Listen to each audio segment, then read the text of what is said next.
Welcome, David Wiz here, registered dietitian, founder of Nutrition and Recovery. Today we're going to talk about social media and body image.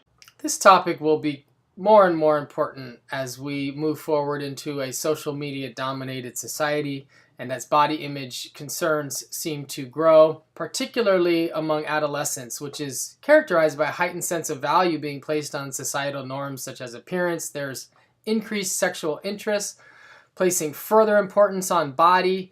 Thus far, interventions that have attempted to mitigate the negative influence of media messages on adolescents has been somewhat unsuccessful, so we need more data, we need better intervention strategies. There is plenty of literature looking at things like shame and other psychological states related to binge eating, things like self-criticism, hatred, disgust, contempt towards self, all of which have been linked to concerns around appearance as well as binge eating behavior. One particular study looked at the relationship between social media and body image and disordered eating. Interestingly, it was found that females spend more time on social networking sites per day, and this was true across all of the social media platforms. Is body dissatisfaction changing across time? In other words, are things getting worse?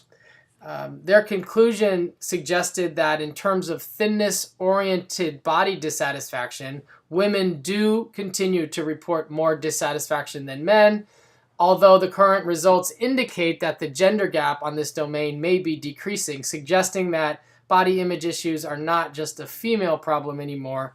They are growing somewhat in men, particularly as it relates to muscularity. The question is why such a marked increase in pursuit of thinness. Some researchers suggest that it might have something to do with the increase in the quote-unquote obesity epidemic, and it's possible that this might be an interesting area of further investigation.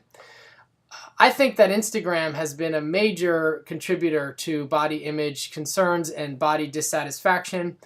One particular study from the US and Australia showed that more frequently viewing FITSPO images was associated with greater body image concerns, suggesting that Instagram use may negatively influence women's appearance-related concerns and beliefs.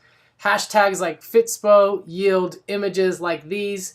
These are not uncommon and oftentimes can be in a newsfeed without even following anything related to this hashtag.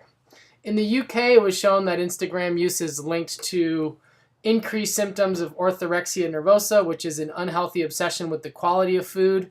We see hashtags like clean eating suggesting eating in a way that is almost artistic and quote-unquote pure. There's a lot of messaging on Instagram which suggests that if you eat a certain way, you will attain these certain bodies. And while that might be good information for some people and might even be motivating, what we're seeing is an increase in disordered eating, restrictive eating, and binge eating with body image concerns. So media literacy programs are needed to educate young people on the idealized, often photoshopped nature of images on social media. Instagram users could be encouraged to not follow or view images of celebrities or FITSPO images on Instagram and follow more accounts that are non-appearance related. So in my clinical practice, I often ask people who are they following and encourage people to unfollow pictures of bodies every day because that might not help their journey towards making peace with food. There are lots of body positive hashtags on social media, such as Instagram. Here are some of the ones that I have found and recommended to people that need a positive message every day instead of a message of comparison and not being good enough. I do encourage people to consider following body positive messages on Instagram. If you have any questions or comments, please leave them below. I'd love to hear from you.